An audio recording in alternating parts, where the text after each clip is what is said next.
ರಕ್ತಸಿಕ್ತ ಅಧ್ಯಾಯಕ್ಕೆ ಹೆಸರುವಾಸಿಯಾಗಿರುವ ಭೀಮಾ ತೀರದ ಚಡಚಣದಲ್ಲಿ ಏನು ಇಡೀ ರಾಜ್ಯವೇ ಬೆಚ್ಚಿ ಬೀಳಿಸುವಂಥ ಒಂದು ದರೋಡೆ ಪ್ರಕರಣ ನಡೆದಿದೆ ಅಂತ ಹೇಳ್ಬೋದು. ಚಡಚಣ ಪಟ್ಟಣದ ಸ್ಟೇಟ್ ಬ್ಯಾಂಕ್ ಆಫ್ ಇಂಡಿಯಾ ಈಗ ದರೋಡೆಗೆ ಒಳಗಾದಂಥ ಬ್ಯಾಂಕ್. ಹೇಗೆಲ್ಲ ದರೋಡೆ ಆಯಿತು, ದರೋಡೆಕೋರರು ಎಲ್ಲಿಂದ ಬಂದರು ಅನ್ನೋ ಒಂದು ಮಾಹಿತಿಯನ್ನು ನಾನು ಕೊಡ್ತಾ ಹೋಗ್ತೀನಿ. ಏನು ಇಲ್ಲಿ ಇರ್ತಕ್ಕಂಥ ಇದು SBI ಬ್ಯಾಂಕ್ ಎದುರುಗಡೆ ಇರ್ತಕ್ಕಂಥದ್ದು. ಇಲ್ಲಿ ಏನು ನಿತ್ಯ ವಹಿವಾಟನ್ನು ಇಲ್ಲಿ ಸಾವಿರಾರು ಗ್ರಾಹಕರು SBI ಬ್ಯಾಂಕಲ್ಲಿ ಮಾಡ್ತಾರೆ. ಲಕ್ಷಾಂತರ ರೂಪಾಯಿ ದಿನನಿತ್ಯದ ವಹಿವಾಟಾಗತ್ತೆ. ಇನ್ನು ಹಲವಾರು ಕೋಟಿಗಳಷ್ಟು ರೂಪಾಯಿಯನ್ನು ಇಲ್ಲಿ ಫಿಕ್ಸ್ಡ್ ಡಿಪಾಸಿಟ್ ಸಹ ಇದೆ. ಇದ್ರ ಜೊತೆಗೆ ಗ್ರಾಹಕರು ಏನು ಭದ್ರತೆಗಾಗಿ ಮತ್ತು ಅಡವಿಟ್ಟಿರ್ತಕ್ಕಂಥ ಸುಮಾರು ಕೆಜಿಗಳ ಚಿನ್ನಾಭರಣ ಸಹ ಇಲ್ಲಿ ಬ್ಯಾಂಕ್ನಲ್ಲಿದೆ.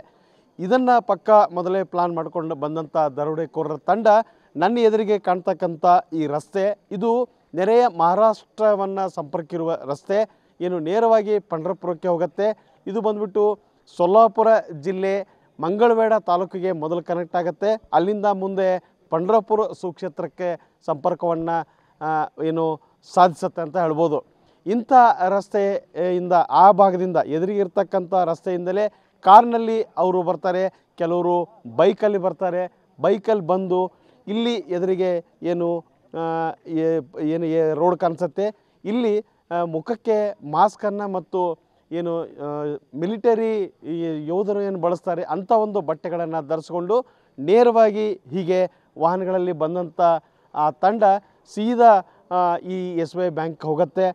ಬ್ಯಾಂಕಲ್ಲಿ ಇರ್ತಕ್ಕಂಥ ಮ್ಯಾನೇಜರ್ ಮತ್ತು ಕ್ಯಾಷರ್ ಕೌಂಟರ್ಗೆ ದಡಾಯಿಸಿ ನುಗ್ಗಿ ತಮ್ಮಲ್ಲಿದ್ದಂಥ ಕಂಟ್ರಿ ಪಿಸ್ತೂಲನ್ನು ತೋರಿಸಿ ಎಲ್ಲರ ಕೈಕಾಲುಗಳನ್ನು ಕಟ್ಟಿ ಹಾಕ್ತಾರೆ. ಏನು ಯಾವುದೇ ಒಂದು ಕ್ಷಣಕ್ಕೂ ಇಲ್ಲಿ ಬೇರೆ ಕೆಲಸಕ್ಕೆ ಅವರು ಅವಕಾಶವನ್ನು ಕೊಡಲ್ಲ.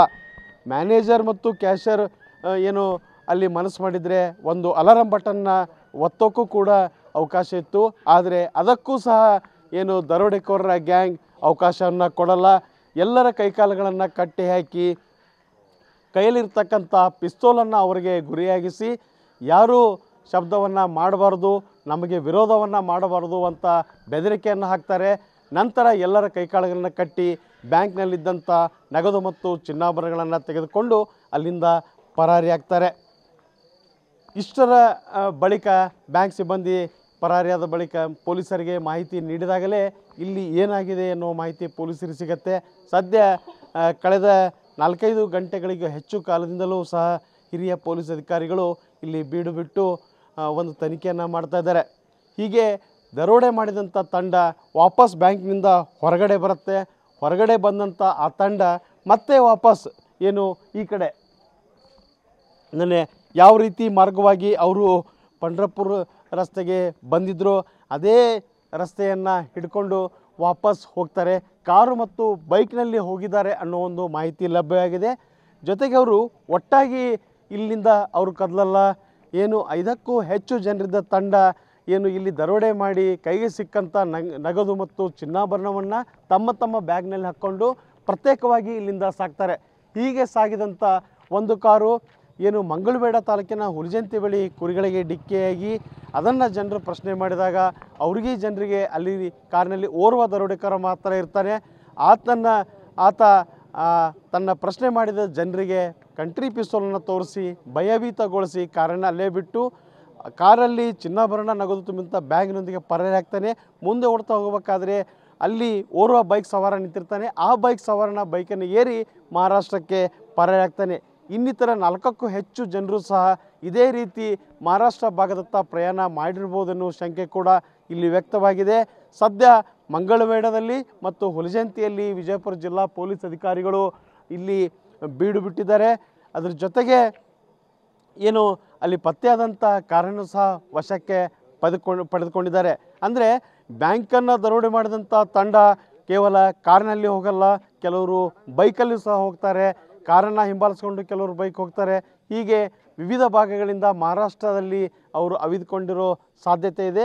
ಹೀಗಾಗಿ ಮಹಾರಾಷ್ಟ್ರ ಸಂಪರ್ಕಿಸುವ ರಸ್ತೆಗಳಲ್ಲಿ ಹೆಚ್ಚಿನ ಪೊಲೀಸರು ನಾಕಾಬಂದಿಯಾಗಿದ್ದಾರೆ.